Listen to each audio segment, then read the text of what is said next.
आज हम बात करने वाले हैं गौरव तिवारी के बारे में और उनके जीवन के उन आखिरी रहस्यमय दिनों के बारे में जिन्होंने सच कहूं तो सबको हिला के रख दिया था। ये एक ऐसी खबर थी जिसने सच में पूरे देश को चौंका दिया था। मतलब सोचिए, एक ऐसा इंसान जो भूतों और आत्माओं के रहस्य सुलझाने के लिए जाना जाता था, उसकी खुद की मौत एक ऐसी पहेली बन गई जिसे कोई सुलझा नहीं पा रहा था। हाँ, तो ऑफिशियल वजह तो बताई गई सुसाइड, लेकिन कहानी इतनी सीधी नहीं थी। उनके जो करीबी थे और उनकी मौत से ठीक पहले जो कुछ हुआ था, वो सब किसी और ही कहीं ज्यादा खौफनाक सच्चाई की तरफ इशारा कर रहा था। तो आज जो हम समझने की कोशिश करेंगे उसका मेन सवाल ये नहीं है कि उनकी मौत कैसे हुई, बल्कि ये है कि मौत से कुछ दिन पहले उनके साथ आखिर चल क्या रहा था। चलिए साथ मिलकर इस गुत्थी को सुलझाने की कोशिश करते हैं। तो कहानी शुरू होती है गौरव तिवारी की उस हालत से, उस मेंटल स्टेट से जिसमें वो अपनी मौत से बस कुछ दिन पहले जी रहे थे। वो बहुत ज्यादा परेशान थे और उनकी बातें किसी बहुत बड़े खतरे का सिग्नल दे रही थीं। मतलब देखिए, गौरव तिवारी वो इंसान जिसने हजारों केसेस सॉल्व किए थे, वो अचानक खुद एक अजीब से एक अनजाने डर के साए में जीने लगा था। वो ठीक से सो नहीं पा रहे थे और उनकी टीम को भी ये फील हो रहा था कि बॉस के साथ कुछ तो बहुत बड़ी गड़बड़ चल रही है। और इसी दिमागी उथल-पुथल के बीच एक फोन कॉल आता है दिल्ली के जनकपुरी से। ये वो केस था जो गौरव की जिंदगी का आखिरी और शायद सबसे खतरनाक केस बनने वाला था। फोन के दूसरी तरफ एक मजबूर पिता की आवाज थी। उनकी बेटी के साथ कुछ ऐसा हो रहा था जिसे ना तो कोई डॉक्टर समझ पा रहा था, न ही साइंस। उनकी आखिरी उम्मीद अब बस गौरव तिवारी ही थे। अब उस लड़की के जो सिम्टम्स थे वो सच में बहुत डरावने थे। उसकी आंखों का रंग अचानक बदल जाता था, उसके मुंह से अलग अलग अजीब अजीब आवाजें निकलती थीं, और सबसे हैरान करने वाली बात, सारी की सारी मेडिकल रिपोर्ट्स नॉर्मल थीं। मतलब साइंस के हिसाब से वो लड़की बिल्कुल ठीक थी। अब यहाँ पर एक बहुत अजीब चीज होती है।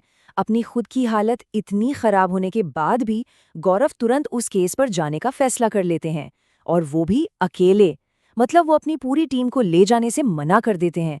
सिर्फ एक टीम मेंबर मान्या को अपने साथ चलने के लिए कहते हैं। ऐसा क्यों किया उन्होंने? तो जनकपुरी के रास्ते में गाड़ी में गौरव की खामोशी आखिर टूटती है और वो उस डर का राज खोलते हैं जो उन्हें कई दिनों से अंदर ही अंदर खाए जा रहा था। गौरव ने जो बताया वो सच में चौंकाने वाला था। उन्हें याद था भानगढ़ किले का केस, जिसे वो कब का क्लोज्ड मान चुके थे। वो केस कभी बंद हुआ ही नहीं था।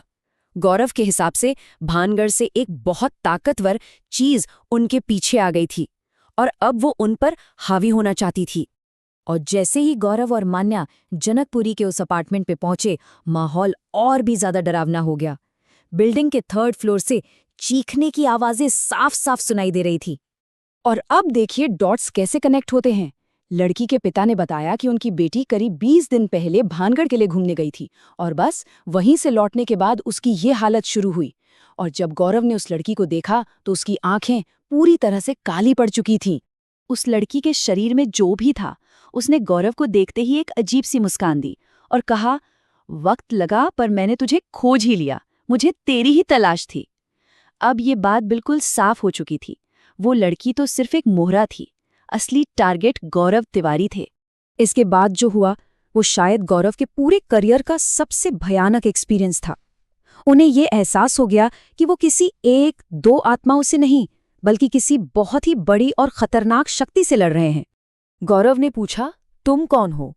जवाब मिला, हम में से हर एक की अपनी वजह है। हम में से, इसका मतलब उस एक शरीर में एक से ज्यादा आत्माएं थीं, पर सवाल था कितनी?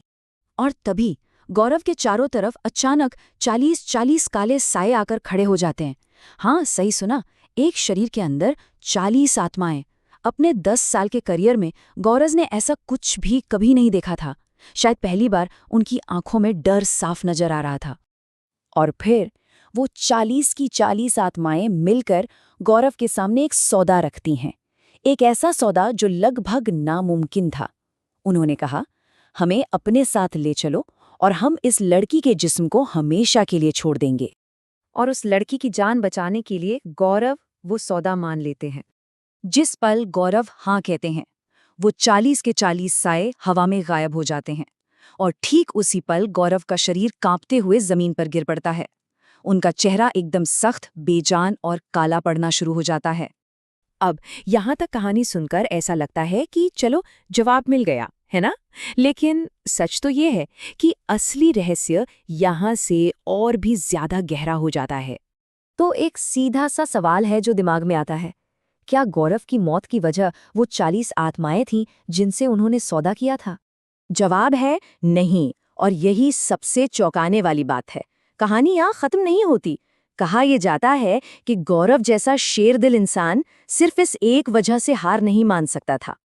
तो फिर सवाल उठता है, अगर वो 40 आत्माएं वजह नहीं थीं, तो फिर क्या था? ये कहानी हमें एक बहुत बड़े सवाल के साथ छोड़ जाती है कि गौरव के अतीत की, उनके पास्ट की वो कौन सी गलती थी जो उनका पीछा कर रही थी, जिसकी कीमत उन्हें इस तरह चुकानी पड़ी। ये एक ऐसा सवाल है जिसका जवाब शायद हमेशा के लिए गौरव के साथ ही चला गया।